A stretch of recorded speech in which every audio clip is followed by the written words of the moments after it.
Kevin Samuels took it upon himself because I'm obviously, I don't know whether or not somebody sent him the clip of us discussing.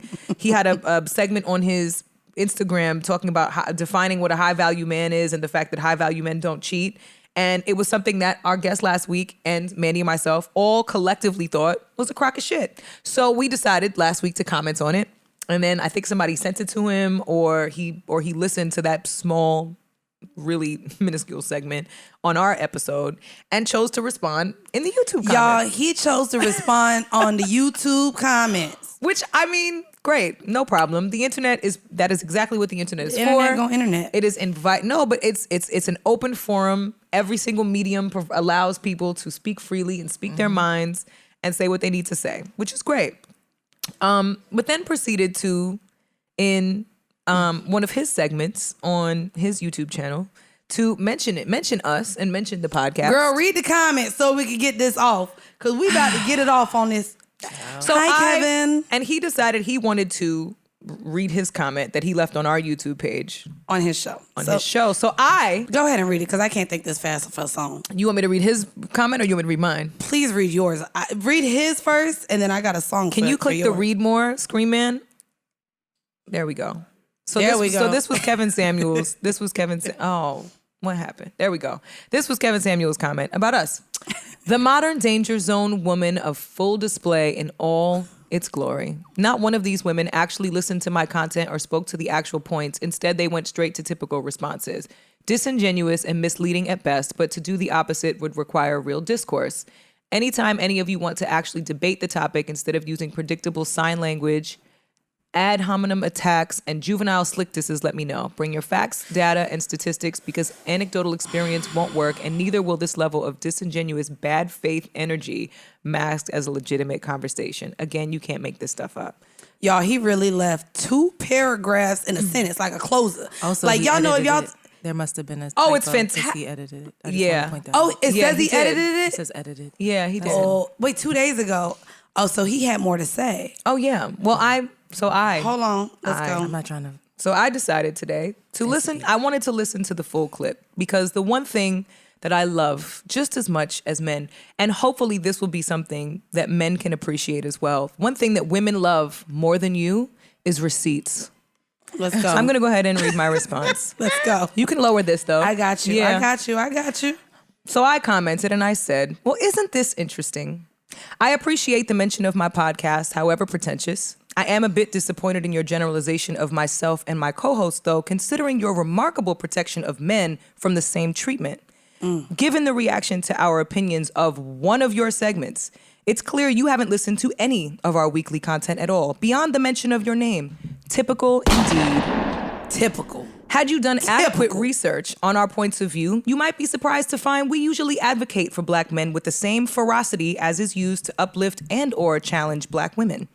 We chose to dissect the one piece of recent content we all openly objected to. I'd also like to remind you that disagreeing with you is not a form of disrespect, nor does it warrant the gaslighting you so eloquently display here between the 27 and 33 minute marks. Between what minute mark? The 27 and 33 minute marks. We invited you to our couch in a prior episode to talk with us women about your ideology, not to attempt to degrade or delegitimize as you so proudly and embarrassingly accused. But to understand and engage in informative dialogue or debate about topics that we actually agree do plague our culture and relationships. With that being said, Mr. Samuels, I'd again like to formally invite you to the danger zone, as you call it, where we stand firm in our beliefs but aren't so arrogant that we can't be enlightened or proven wrong. So whenever you, sir, are ready to hop down off your high-value horse and have a meaningful, hopefully entertaining, and potentially high-value horse, bitch! Potentially enriching conversation, we would still love to have you. Respectfully, BK of See the Thing Is. Yeah, double homicide. Damn, you killed that nigga. You double homicide, bitch. I got it. That's a great response. Y'all know that she is a wordsmith, baby. And you know what? I'll be honest to say, I love to converse. I am a conversationalist, as is he for a living, and as am I for a living. If so he please comes join the here, conversation. I will say, if Kevin, you choose to come to the couch that is actually ours that you've already been on. But the See the Thing Is couch, I will say this isn't a conversation that I even want to have as far as a battle of the sexes or a gender wars. I think that both Bridget and I can eloquently express our thoughts and views and the spaces in which we do disagree with you. I think that it's okay to disagree. And I think that we are valid and have enough education to also come with our stats and not just our experiences when we speak.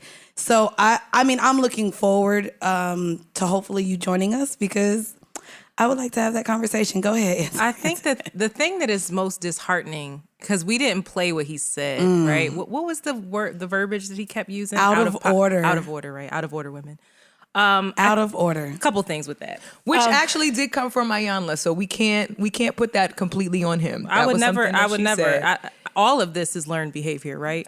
All of this. Yes. So that's number one. The patriarchy is very real. And that comes from we can go back to BC on it. Like we go back to the Bible on that, like where I came from your rib. Actually, you came from my womb, but cool. Say that shit. So because the rib ain't holding no baby. I don't understand. I don't really know science like that, but I know that that's not how it works. I don't understand it, but cool. I think what disheartens me is that we have gotten to a place where we are so interested in the clap back and his clap back and then this clap back. And I know that you're trying to have a real conversation. And my hope is that we will have a real conversation because this is important. Yes, the conversation is incredibly important. The dynamic between men and women, especially Black men and Black women, has become this sort of like entertainment. It's like a boxing ring, and it's not funny. It's like our family dynamics are suffering as a result of us not being solution oriented, not hearing each other and trying to be right. It's okay if Kevin wants a certain kind of woman, then say that, but I don't have to be that woman. But it also doesn't stop qualifying women based on your own personal opinion. Well, that's the thing. He can do that for himself, for his woman. Right. But to qualify women as a whole and why women are delusional and play the blame game. And I would say, Black women. He specifically talks to Black women, which is some of it is constructive criticism. Yes. Not all of it is meant to dismantle a woman's confidence, but at the same time, the how still matters. The how is still just as weighty as the what. Absolutely. We have to stop pretending that the way a message is delivered does not affect how the message lands. Absolutely. I couldn't agree more. And this is just like it's so layered with people. I'm not even gonna say men, people, men, women who are like this, who have these platforms of like, this is how you're a good man and this is how you're a good woman. Like, instead of that conversation, I would love to hear, this is what I need. This is what I hear other people need. This is where this is what we're lacking from you. And that sounds a lot different. Like, how can I show up for you better? How can you be heard better? That's my problem with him. And if he sits on this couch, I would love to even discuss it. He brings the stats.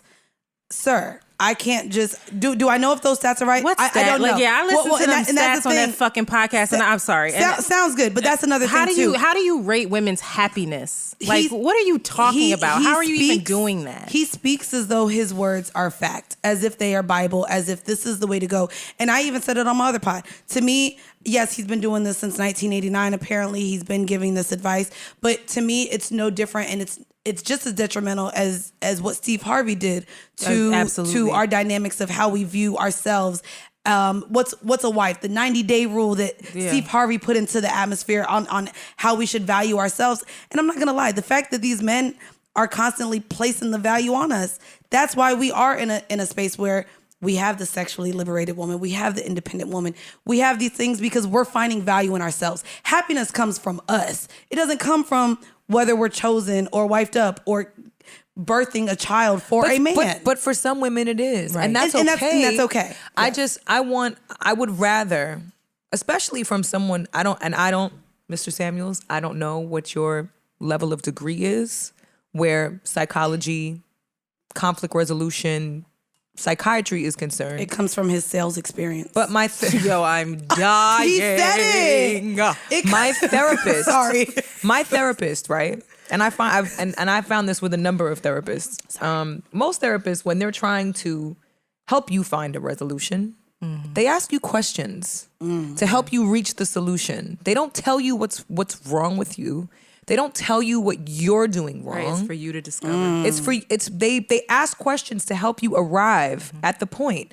Very rarely do I hear him asking questions without answering them himself. I listened to 2 things. Scroll down, Scream Man. There was some video that he posted a while back with one of these women, and he had asked a question. Fuck, I wish I would have remembered the question. I was so fixated on this fucking comment this morning. Sorry, my blood was like boiling about it. I was like, this is dumb. I don't want to spend time on this. Anyway, neither here nor there. I would rather discuss it with him when he gets here. I don't want to give any more time to him if he's not going to be here to speak for himself. Sir Samuels, we will be reaching out to thy to come join us on Now Couch. I will say that my point is always to have conversations. I always want to keep the dialogue going, because at the end of the day, whether we bring statistics or we're bringing experience, the statistics are essentially a collection of data of experiences. Are they not? Who's collecting that data? It's all very curious to me. I think though we have to stop qualifying the things that are being quantified, because it doesn't work that way. Yeah. That's not real life. Girl, that's you be not using them words. That's bitch. not real. That's not love. Come on, you can't be pragmatic about all of these things. You can't. You just can't. Pragmatic. So if Kevin Samuels would like to come on the show, I would really appreciate. I think it would be incredibly informative for everybody. Give me one more word. Sorry. Okay. No, but honestly, I'm sorry. Listen. Because I know that we kind of had to talk, and I'm gonna say good. Well, wait, hold on. Contrary to his belief, we don't believe that you are a misogynistic behemoth. So fucking come to the couch and talk to us. Girl, you better speak for yourself, child. No, I'm just playing.